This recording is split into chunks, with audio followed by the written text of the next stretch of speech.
إنك أنت العليم الحكيم لا حول ولا قوة إلا بالله العلي العظيم وبعد قال شيخ مصنف رحمه الله تعالى ونفعنا به وبعلومه في الدار آمين وقبول ataf daripada perkataan ijabin wa qabulin. Jadi asal matan al-iqradu sunnatun bi ijabin wa qabulin, bi ijabin ka aqradtuka wa qabulin. Masih bicara bab beri hutang. Jadi beri hutang sama juga asal muamalat kita ada ijab, qabul. Allahumma salli ala Jadi ada muamalah yang ada ijab dan qabul. Jadi antaranya bab beri hutang, terima hutang. Dan mestilah qabul ni dalam kaedah hutang muttasilin biha. Macam mana bab qabul yang lain, mestilah qabul ni berhubung bihi bi ijab. Jadi kalau istilah muttasil maksudnya tak boleh ada fasil. Jangan ada yang menceraikan antara lafaz ijab dan qabul dalam muamalat yang disyaratkan qabul. Jangan ada istilahnya fasil, satu kalam ajnabi ataupun diam yang lama ataupun apa saja yang istilah yang lebih kurang dalam bab baik kita pernah jumpa dulu yang dipanggil fasil. Qabul ni ka aqradtuka, seperti aku aqradtuka wa qabiltu qardu. Aqradtuka, aku terima hutang akan dia. Aqradtuka, bukan baca lain ni. Aqradtuhu, aku terima hutang akan dia. Hu tu dain lah. Aku terima hutang 10,000. Contoh. Wa qabiltu qardahu, aku terima akan hutangnya. Nya tu badal bagi hutang dain tu. Boleh juga. Yang aku, pasal dia mesti selalu nya kaedah bab qabul ni, nya tu dia asal maf'ul bih tu. Qabil tu nikahaha misalnya, kalau buat nikah lah. Aku terima akan nikahnya. Qabil tu nikahaha, nikahnya. Aku terima akan nikahnya. Nya tu badal nikah dengan siapa tu. Kalau yang ni qabil tu qarduhu qardain tu, hutang tu. Naam, baik. Kaedah kitab ni bila naam dengan makna lakin, al-qardul hukmiyu kal infaqi ala laqiti al muhtaji wa it'amil ja'i wa kiswatil ari la yaftaqiru ila ijabin wa qabulin. Okay. Jadi yang ni secara tak langsung dia nak maklum kat kita ada istilah bab hutang. Hutang ni dia tak ada ijab dan qabul tapi jadi hutang. Yang ni pun satu bab juga. Besar juga bab fiqh bab ni. Dia kata na'am tu dengan mana? Lakin. Tapi kata dia al-qardul hukmi. Ada qardul hukmi, hutang yang hukum hutang. Jadi hutang yang hukum hutang, maksudnya dia tak berlaku proses hutang. Macam mana ijab dan qabul, aku minta hutang dengan izin orang ni bagi hutang, orang ni terima hutang. Tapi dari sisi hukum dia adalah hukum berhutang. Hukum berhutang. Contoh buat misal sebelum baca, contoh suami dia wajib nafkah isteri. Dia tengok isteri tak dapat nafkah, suami tak bagi. Kemudian isteri belanjakan daripada duit dia. Situ masalah dia. Belanjakan daripada duit dia, belanja suami tak bagi nafkah 3 tahun. Tuntut mahkamah, apa dia? Tuntut pasal apa tu satu hal dah kelahi Allahumma salli ala Isteri kata suami tak bagi nafkah dah 3 tahun. Tanya suami, ya, betul. Tak bagi nafkah tu nafkah wajib. Tak ada pun isteri kata abang kena hutang dengan saya ke apa, tak adalah. Tapi sepatutnya suami kena bagi nafkah kat isteri. Tapi suami tak bagi nafkah kat isteri. Kemudian bila tuntut mahkamah, sah 3 tahun tak bayar, tak bagi nafkah, suami kena bayar nafkah 3 tahun kat isteri. Kira lah. Ada bab khas bila belajar bab munakahat, bab tu kira, dan kira tu adalah kira suami berhutang dengan isteri. Itu antara contoh hutang yang tak ada ijab kabul, tapi jatuh hutang atas suami pasal suami wajib nafkah kat isteri walaupun tak berlaku ijab dan kabul. Oleh kerana wajibnya suami memberikan nafkah pada isteri bila sah dan dia ikrar mengaku tak bagi, sabit kesalahan, charge suami kena bayar hutang kat isteri. Dan hutang macam mana? Contoh, katalah makan sehari RM8. Kita makan je ni, makan nafkah. Kalau makan kedai pun sekali makan nasi air. Ni kedai murah lah kan, kedai bajet RM5. RM5 murah lah ni tau. RM5 makan dengan minum murah lah. Kira lah 2 kali makan, tak kira lah sarapan apa tu, RM10 sehari. Kira lah 365 kali 3. Lepas tu kali 10. Dapat lah tu angka dia. Bayar. Itu nafkah makan minum. Tu nafkah pakaian setahun 2 pasang. Nafkah kena bagi tempat tinggal. Tengok sewa rumah sebulan berapa? Uruf. Kalau sebulan bola rumah bodoh yang ni, murah lah tu, 300. Kira lah kau. Satu orang lelaki kalau buat main dalam hak tu. Maksud apa? Walaupun tak ada perjanjian hutang tak hutang, tapi bila tak bagi, cuai, macam mana? Tuntut, mampus hang. Saja sebut ayat tu sikit. Jadi dia panggil apa? Qardul hukmi. Qardul hukmi. Baik, contoh dia bagi sini. Dia bagi beberapa contoh ni memahamkan kita bab-bab yang kalau tak nak belajar suku, kalau dah belajar,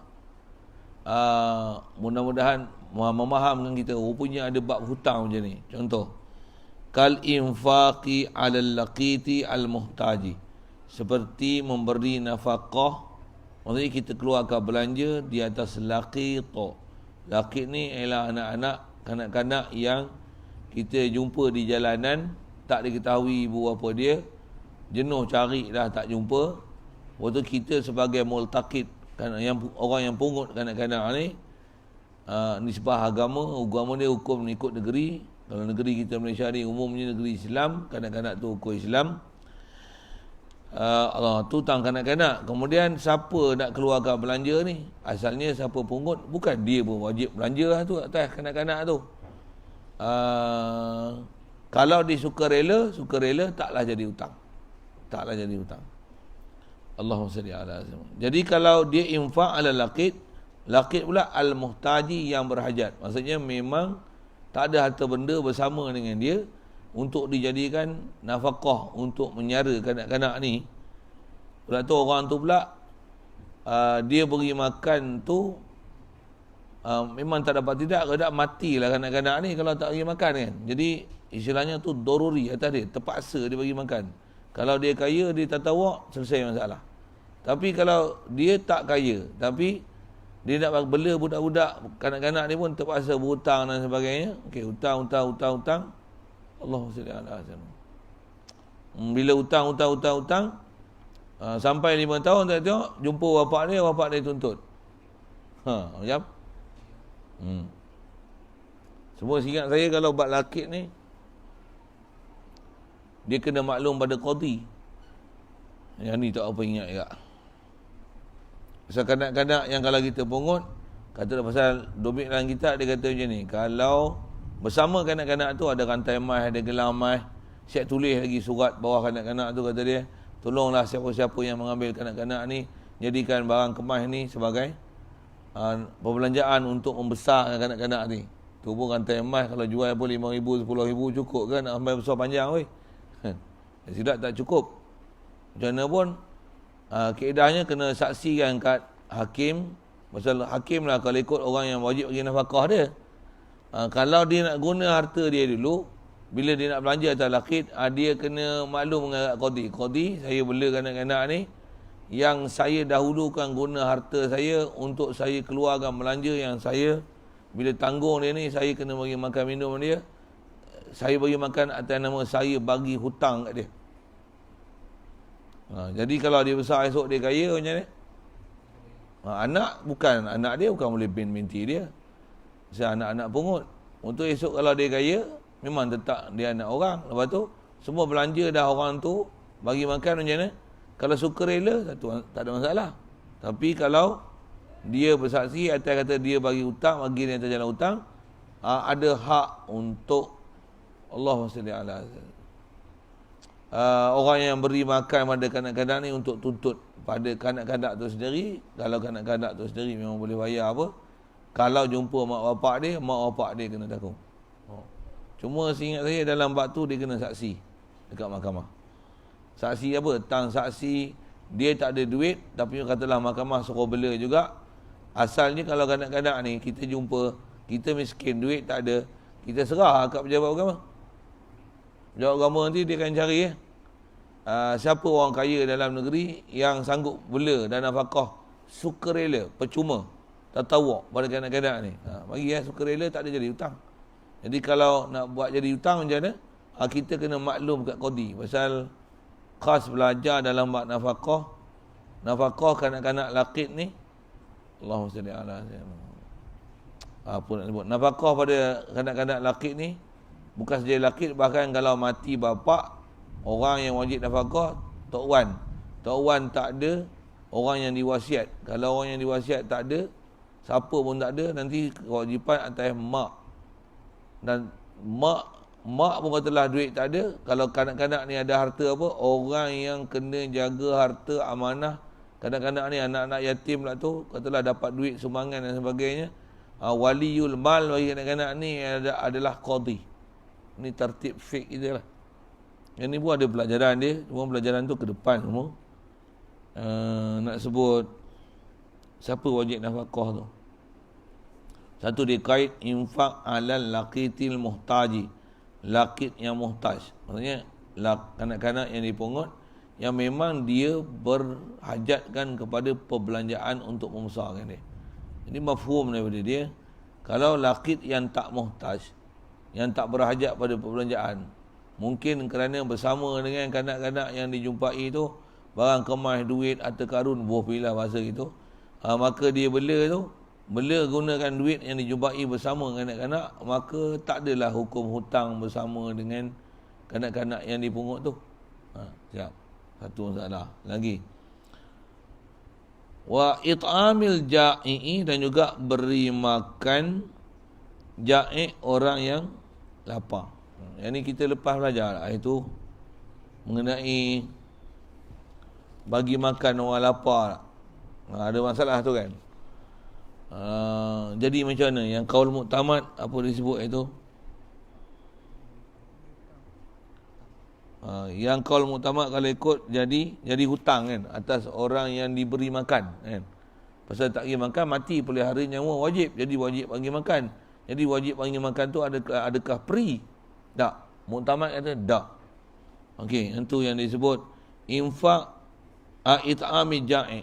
Jadi ja'i mana? Ja'i yang kalau tak bagi makan dia mutarri, wajib bagi kita makan, hatta kafir sekalipun, pasal atas wajib pelihara nyawa selama-lama, bukan kafir harbi ataupun kafir murtad.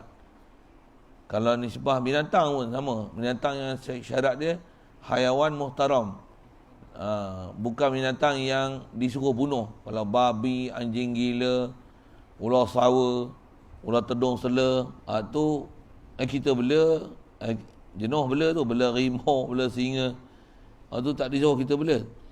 Apa nak sebut tu adalah haiwan muhtaram tadi tu. Jadi ja'i yang mutarri macam ni kita bagi makan, walaupun tak ada istilah beri hutang dan aku hutangkan dikau, walaupun tengok macam bagi makan peri je, qaul muktamad kata yang tu adalah hutang. Siap. Lagi wa kiswatil ari, beri pakai orang yang telanjang.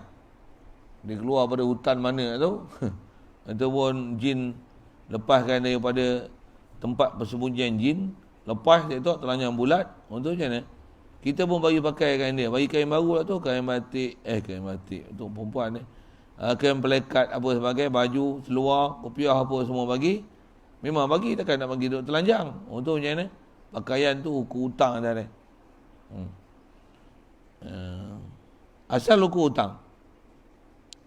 Jadi yang ni ialah antara muamalah yang la yaftaqiru ila ijabin wa qabulin, tak berhajat ia muamalat ni ataupun qardul hukmi ni atau al-infaq mazkur ila ijabin wa qabul. Ya. Satu lagi juga nak sebut, tapi yang ni juga kalau ingat dalam permasalahan ni, yang ni pun kena saksi kat qadi. Misalnya tadi saya sebut isteri tak? Isteri tak syarat saksi kat qadi untuk suami jadi hutang atas dia bila tak bagi nafkah. Tapi kalau nak bagi makan ke anak, tu dia kena maklum kat qadi. Maksudnya anak memang bapak wajib bagi nafkah, tapi cerai-cerai tinggal. Itulah itu. Nak bagi makan anak, isteri yang dah tak ada siapa bagi makan, isteri sara. Isteri hanya boleh sara nafkah kalau selama ditinggalkan, dia tak jumpa, tuntut nafkah, isteri hanya boleh minta nafkah isteri saja. Yang tu jadi hutang, tak ada perlu ijab kabul. Tapi apa yang dah dibelanja pada anak, apa yang dah dibelanja ke anak, yang tu dia tak boleh tuntut. Sekiranya masa awal-awal suami buat kes tinggal dia tak bagi nafkah dulu, dia tak laporkan ke pejabat agama dan maklumkan pejabat agama, yang ni sepatutnya suami kena tanggung. Suami tak bagi nafkah, anak ada 5 orang, katalah contoh gitu, saya yang nak ambil tanggungjawab belanja, saya gunakan duit saya yang asalnya suami saya yang wajib nafkah ke anak ni, tapi suami tak peduli. Lepas tu dia maklumkan ke pejabat agama, saya nak pakai duit saya dulu, kalau suami saya dapat suami saya esok, saya nak tuntut hutang dia kat saya, dan apa yang saya dah keluarkan belanja untuk anak dia yang dia wajib nafkah ni, saya beri ni atas jalan hutang. Yang tu kena menyangkut ala pejabat agama. Kalau tidak, tak boleh tuntut.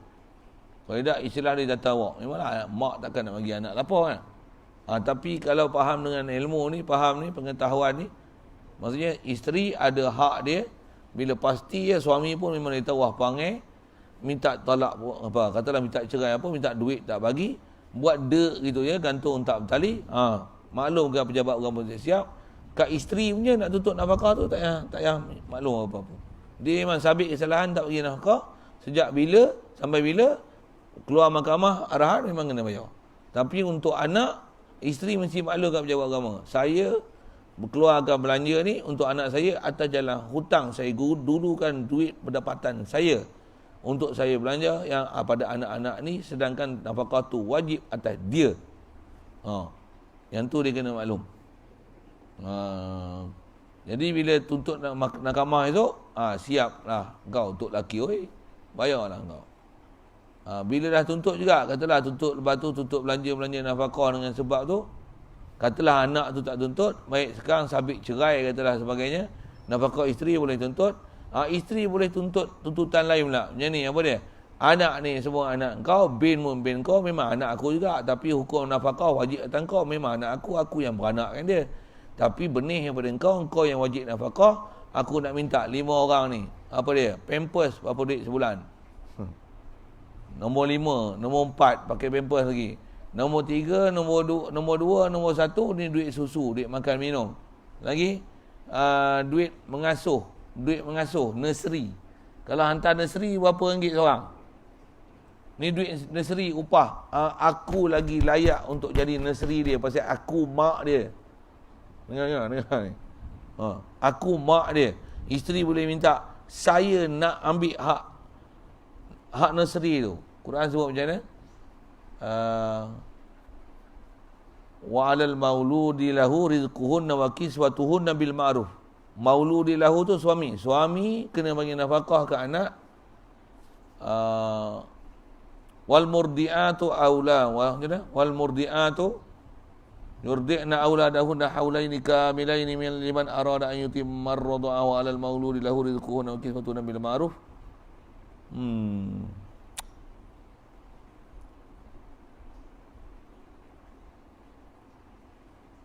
Tak ingat lah. Dengan kata apa? Ibu lebih berhak untuk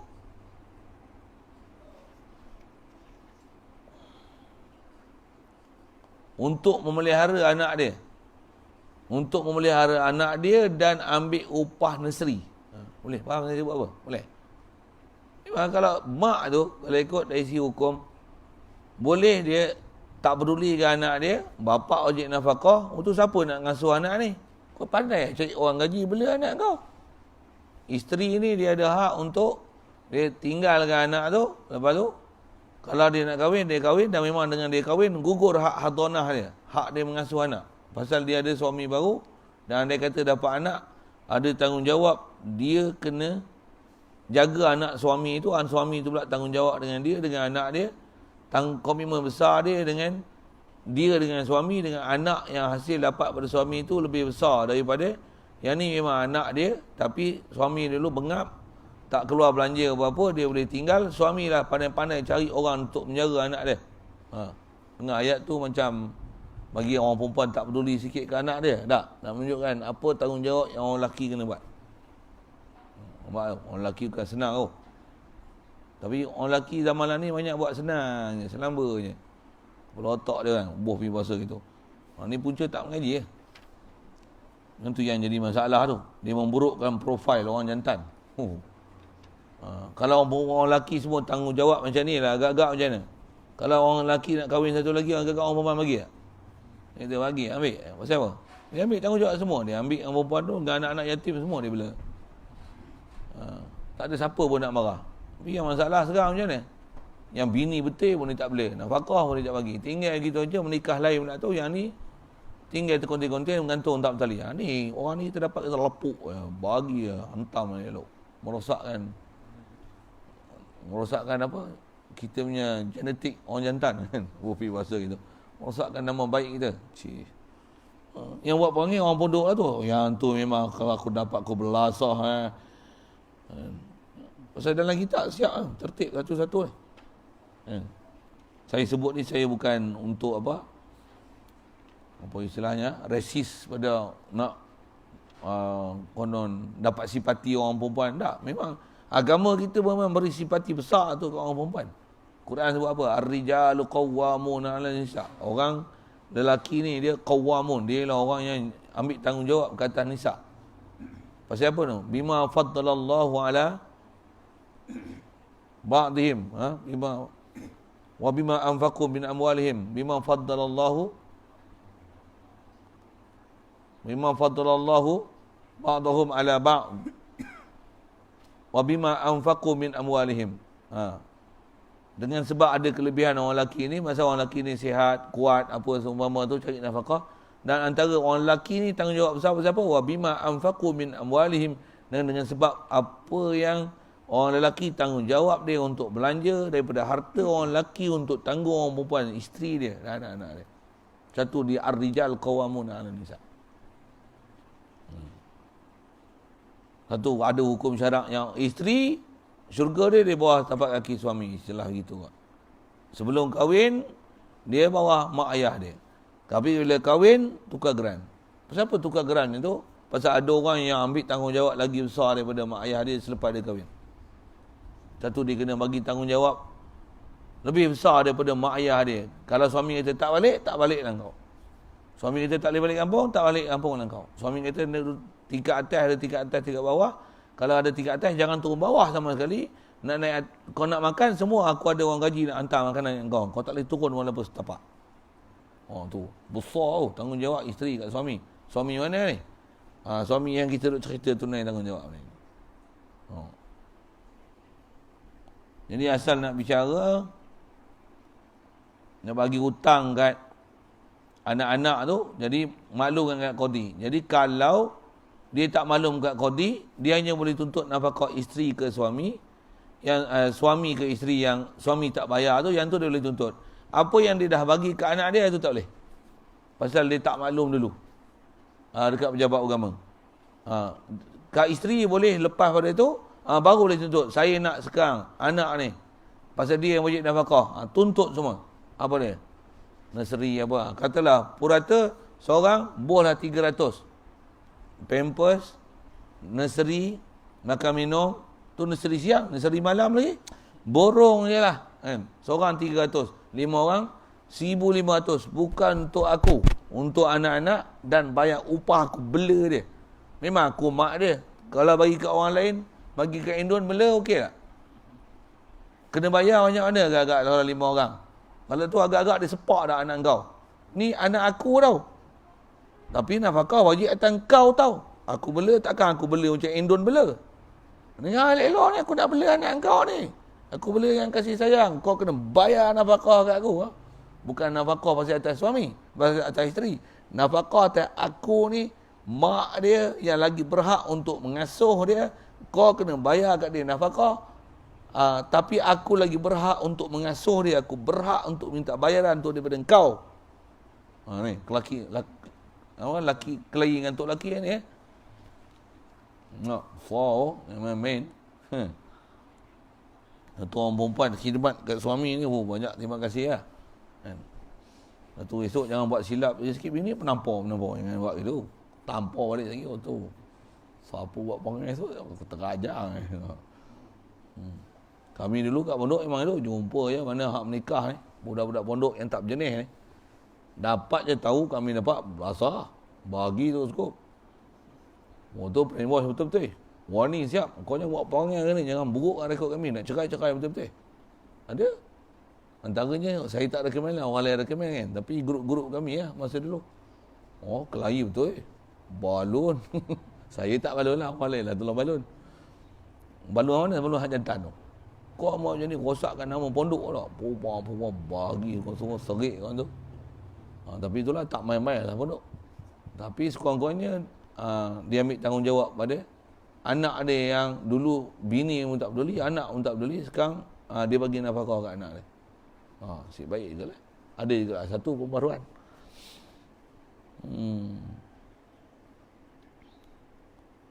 Yang ni guna alumni pondok.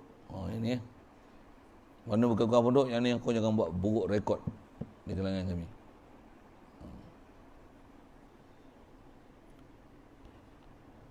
Jadi yang ni la yaftakiru ila ijabin wa qabul. Siap. Jadi asal saya nak sebut tadi, isteri memang macam tu, walaupun kita tak sebut, tapi saya ingat masalah yang ada tu, anak dia kena maklum pada qadhi.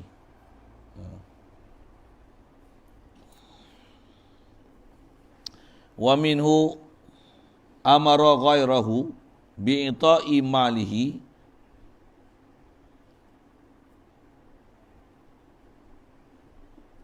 tak kena bi'ita'i malahu gharadun fihi ka'ita'i syair au zalim au it'ami faqirin au fida'i asirin wa umri dari wa qala jamun la yushtaratu fil qardi al ijab wal qabul wa ikhtarahu azra'i. Itu lain sikit. Wa minhu, sebagian daripada qardul hukmi, yang hukum dia ialah hukum qard.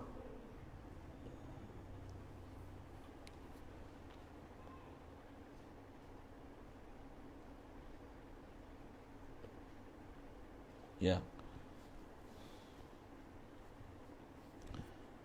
Sebagian daripada qardul hukmi adalah amara ghairahu, menyuruh seseorang, dia suruh ghairahu akan orang lain daripada dia. Amara apa? Bi'ita'i ma lahu gharadun fihi, dengan memberikan barang sesuatu ma tu, baham tu hutang, berikan belanja, nafkah, infak. Barang ni lahu gharadun fihi, lahu li amir, faham daripada amara tu, bagi orang yang menyuruh tu, gharadun, dia ada tujuan matlamat, fihi fi i'ta, pada pemberian tu. Jadi kalau contoh kita suruh satu orang, suruh orang ni belanjakan sesuatu yang memang kita suruh dia belanja tu, kat kita ni memang ada gharad, ada tujuan kenapa kita suruh tu. Kalau contoh mudah, katalah kita ada isteri, contoh mudah tu ya, nanti memang kita faham senang lah. Apa dia? Kita ada isteri, kita duduk jauh. Kita pula katalah bank apa, kita tak suka main kad bank ni kan. Kita kata kat jiran dia macam ni, kau duduk sebelah rumah aku ataupun siapalah, siapa yang kita suruh ni, makmur ni, yang ghair ni, ataupun ada kenalan dia ke, kawan satu kelas dengan kita ke, kawan isteri kita ke, macam ni. Kita kenal suami dia, kenal isteri dia, dia kata, kamu tolong tiap-tiap bulan bagi duit belanja kat isteri saya, pakai duit engkau. Kan? Saya perintah ghairahu i'ta' ma lahu gharadun fihi. Bagi kat isteri saya. Walaupun saya tak pergi jenguk dia, tapi ada bagi makan. Belikan beras kat dia macam ni. Pakai duit engkau. Pakai duit engkau. Jadi kita suruh tu. Kau tolong bagi beras. Kau tengok-tengoklah apa yang tak cukup di rumah tu. Bagi. Macam? Saya suruh bagi je. Kalau memang cakap hitam putih, nanti aku bayar sebagai hutang kau hutang yang tu memang jelas lah. Ni suruh bagi je. Macam mana? Dia adalah qardul hukmi. Hukum qada, hukum qarat, hukum hutang. Contoh, ka'ita'i syairin, seperti memberikan pada penyair. Ni kita pergi India jumpa lah. Buat nat apa? Lutfi, tolong bagi. Apa? RM10. Bagi tu kena bayar kat dia. Siapa?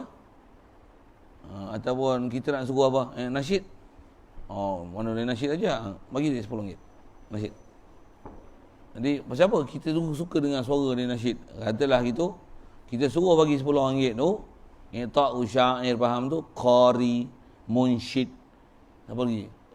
Orang yang buat budak ahli burdah, kita suruh dia. Itu syair. Satu. Ataupun i'ta'iz zalim. Kita suruh beri kepada satu orang zalim. Orang ni buat zalim ni, zalim apa? Zalim kita lah kan. Tulis cek bagi kat dia RM10,000. Pasal apa? Kalau tidak, dia akan zalim kita. Jadi tulis cek RM10,000 bagi kat dia. Untuk dia macam mana? Hukum kita berhutang kat dia. Itu qardul hukmi. Lagi. Au it'ami fakir. Bagi makan ke fakir miskin. Betul ada orang fakir 10 orang datang mai kat kita. Dia kata apa? Mungkin ni 10 orang ni yang mau pergi makan ni. Ni makan yang kencang elok lah. Suruh bol kini. Macam mana? Apa yang dia dah pergi makan tu boleh refer balik, rujuk kat saya. Jadi hukum hutang, qardul hukmi. Masih lagi hukum qard hukmi. Iqta' fakir, it'am min fakir au fida'i asir, ataupun tebus orang tawanan. Katalah lawan ada dalam peperangan, ada yang ditawan tu misalnya abang saya, adik-beradik saya, adik saya kena tawan. Dia kata, Faiz, tolong bayar tebusan tawanan ni, tebus dia, dia bayar. Lepas tu macam mana? Wajib atas dia bayar atas dia hutang. Tu qardul hukmi juga. Pasal kan saya suruh i'ta' ma lahu, kat saya tu ada gharat semua tu. Semua ada gharat. Wa umri dari, dan juga membina ataupun memajukan rumah aku. Suruh besar rumah saya ni, anak kau besar-besar, dulu kecil-kecil. Suruh siapa? Murakib. Ni. Yang ni buat pisang sikat sini keluar. Yang ni buat bilik air kat belah ni. Tambah satu lagi. Yang ni buat satu bilik sini. Anjung tambah besar macam ni. Tahu? Boleh? Buat. Saya bagi arah je, saya suruh. Untuk macam mana? Nyongin gitu ya. Hutang. Faham tu juga. Tengok. Nampak jadi dia tuan kuasa masjid. Masjid lah. Pondok kan. Anduk bagi apa? Bagi masak. Roh. Jamu untuk 400 orang pelajar ni. Ambil kat kedai bawah. Macam? Ais lah. Perintah diturut. Betul tak? Betul macam mana? Tak akan free je. Weh. Duit lah. Panggil lah. Kak Cik, Kak Long. Apa? Kak Ngah. Apa tak kira lah siapa-siapa. Siapa suruh? Dia suruh lah. Ataupun nanti pagi Jumaat bagi sarapan pagi untuk 100 orang. Takkan jamu dengan liok Kalau disuruh tu kita pergi ambil, betul ambil roti mana? Ambil kedai Fresh Mart apa? Ambil roti sana ambil. Betul macam mana ambil tu? Kan dia suruh tu. Kat dia pula ada korak pasal apa? Tetamu dia. Dia ada tetamu nak datang ni. Daripada ni ada kerip motor 40 orang. Jadi pondok tolong masak. Ambil beras mana? Kalau memang dia cover dah, dia bagi tahu, dia bagi duit apa siap, tak ada masalah. Ini dia tak bagi tahu, dia amara je. Dia bagi amara je. Amara ni suruh je. Tambah pula kata dia, cari kat rumah Ustaz Ahmad tu ayam dalam 10 ekor. Cari kambing kat bawah kini 3-4 ekor. Takkan ambil saja. Dia amara. Motor dia, ni urus buat muhadarah. Kemas bagi elok. Cat. Nak cat dengan apa je? Cat dengan kencing. Faham tak saya sebut? Mimbar apa semua bagi elok. Nak keluar duit siapa? Kan dia amarah. Untuk apa? Untuk iklan minta derma sikit, bisi pula. Oh, boleh. Saya bisi. Nah, tak boleh. Saya tak boleh. Saya mesti fikir tu. Ni mesti ada benda-benda kita. Kan kau suruh ngurus. Jadi kalau benda yang memang tak perlukan duit apa, benda-benda hari, catat. Tak ada masalah. Catat je lah. Catat. Betul pen nak beli kan? Pakailah. Oh, semua nak suruh duit kita. Kau pergi beli pen? Betul pen? Bagi. Tunjuk list je lah ni. Daai. Semua dengan selotip apa ni. Ni nak print kertas ni. Ni print surat apa ni. Dah buat printer. Ingat apa? Buah tai. Nak lagi dah buat printer. Nak beli apa? Cartridge siapa nak beli? Mahal tu. Tengoklah jenis apa-apa. Dia kata, api beli? Nak beli je. Nak beli apa? Dengan apa? Kalau disuruh tu kita nak ambil tu khianat. Pakai duit kita tu. Tu jadi apa? Hutang. Tunjuk. Bagi invoice. Bagi apa? Resit. Belian. Tunjuk. Ni tuntutan saya barang-barang beli. Boleh minta? Boleh. Macam ni amarah yang gharadun lahu. Dia gharadun fihi. Ni kena faham juga ni. Kalau kita nak datang wak duit banyak tak ada masalah. Beli tu semua. Tak apa, sikit je. Kena 3 tahun dia buat kerja baru murut. Muridari wa qala jam'un. Siap. Apa?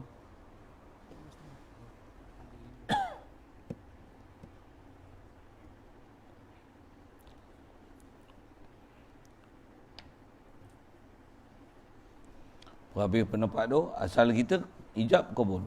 Wa qala jam'un la yushtaratu fil qardi al ijab wal qabul. Kata satu kumpulan ulama tak disyaratkan bab berhutang ni ijab dan qabul. Wa ikhtarahu dan telah memilihkan ni oleh Azra'i. Jadi bila disebut Azra'i ni pendapat yang kedua ni kaul kedua, dia bukan asahul aqwal lah. Kalau dia tak sebut tarjih apa-apa, kalau ikut ada kaedah Azra'i, Rafi'i tak. Jadi Azra'i lagi lemah pada Rafi'i. Allahumma salli ala. Jadi memang pendapat pertama yang kena ijab qabul tu adalah qaul sahih, yang ni qaul dhaif. Itu kaedah nak ambil faham kitab tu. Wa qala qiyasu jawazil mu'atati fil bai'i jawazuha huna. Jadi dia ambil kaedah hujah apa? Jadi asal kita memang jumhur kita dalam kaedah Syafi'iyah. Ijab qabul baik jual beli salam yang kita dah lalu lepas. Yang ni bab hutang asalnya ijab qabul. Dan kaedah Imam Azra'i dia kata qiyasu jawazil mu'attah. Harus kiaskan keharusan mu'attah. Unjuk-unjuk tanpa ada ijab qabul dalam baik fil baik kita belajar dulu. Yang ada istilah apa? Ma ya'udduhun nasu bai'an fahuwa bai'un tu. Apa yang pada uruf orang anggap sebagai jual beli, khasnya mu'attah ni lah. Tengok harga dia, unjuk-unjuk. Kan? Bukan masa beli itu sendiri berlaku ajaran. Dia istilahnya persetujuan tu dengan disebut harga, ada tanda harga yang ada. Lepas tu ambil barang. Lepas tu letak kat kaunter, cek. RM15 apa? RM18 8 kupang. Cek. Belah kan. Apa tu? Mu'attah tu lah. Mu'attah tak ada ijab pun saya beli, saya jual. Kalau beli pun kita dah bicara tu. Saya beli, saya jual, beli apa? Tak cukup syarat juga. Macam aku nikahkan kau, aku terima. Nikahkan apa ni? Terima apa? Syarahnya mabek pun tak cukup. Berapa harga tak cukup syarat. Untuk sahkan dapat ijab kabul, baik dan syirak tu. Jual dan beli tu. Baik yang kita dah belajar dulu. Atas saya kena ngaji ada guru suruh apa? Baik, diam. Diam ada juga yang kata mu'atah. Sah. Jadi yang bab hutang pun macam mana? Serupa juga atas kias tu jawazuha huna. Okey, siap. Macam mana pun asal ijab kabul. Memang ada ijab kabul hitam putih hutang ni senang, jelas kan. Macam mana pun dah ada qardul hukmi, betul tak? Itu satu. Dan di atas mu'atah ni. Khasnya kita sebut mu'atah ni macam mana? Yang ni yang muamalah yang sekarang ni bukan saja mu'atah, bahkan lapas ada tapi silap. Apa dia? Pinjaman bank. Bukan pinjam. Hutang tapi lapas pinjaman bank. Hutang ke pinjam? Hutang. Itu apa? Itu memang orang kata apa? Kotok gila babi, bukan kotok masyurah. Kotok gila babi. Lapas pinjam. Kalau lafaz. Kalau tak lafaz pun argumentasi tu kita punya persetujuan, agreement yang dibuat tu adalah untuk atas nama pinjaman, tapi sebenarnya hutang. Dan hutang pula kena bayar lebih. Riba, jadi riba tak? Jadi riba. Ada orang yang faham merepet, dia kata oleh kerana tak ada ijab dan kabul dengan lafaz, maka dia tak jadi riba. Siapa? Pasal tak ada ijab dan kabul dalam masalah hutang. Tapi kena bayar lebih. Sedap aja. Dia nak bagi jadi, tak nak bagi jadi riba, tapi dia bagi jadikan hutang. Penampar apa-apa ni. Ada lari pendapat-pendapat pening-pening ni kita dengar berlambat-lambat kan. Okey. Kaedah kita tak. Jadi jagalah masalah riba atau tak riba. Allahumma salli ala sayyidina. Apa nak sebut ni? Masalah mu'atah ni, asal mu'atah kita lah. Jadi kita sebut dengan kaedah yang lepas, ma ya'uduhun nasu bai'an fa huwa bai'un tu. Dalam bab jual beli, kawaid itu juga berlaku dalam kaedah ni. Macam mana pun itu bukan pendapat usul dalam kawaid Asy-Syafi'iyah. Macam mana pun bila dah berlaku banyak macam tu, macam mana? Pakailah kawaid tu kan. Yang kata ma ya'uduhun nasu bai'an fa huwa bai'un ni, yang ni pun sebut juga ma ya'uduhun nasu qardan fa huwa qardun. Siap. Allahumma salli wa sallim. Lagi. Situ je dulu. Wa inna ma yajuzul qardu min ahli tabarru'in. Ada soal?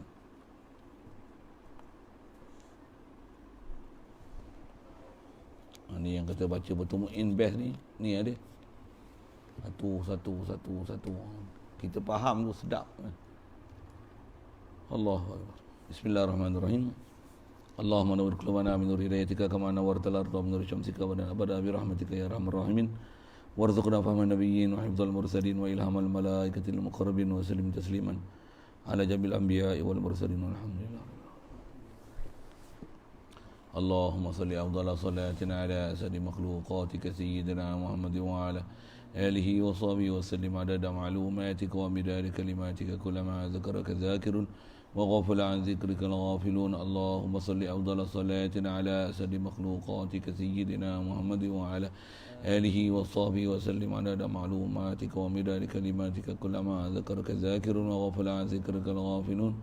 اللهم صل أفضل صلاتنا على أسعد مخلوقاتك سيدنا محمد وعلى آله وصحبه وسلم عدد معلوماتك ومداد كلماتك كلما ذكرك ذاكر وغفل عن ذكرك الغافل.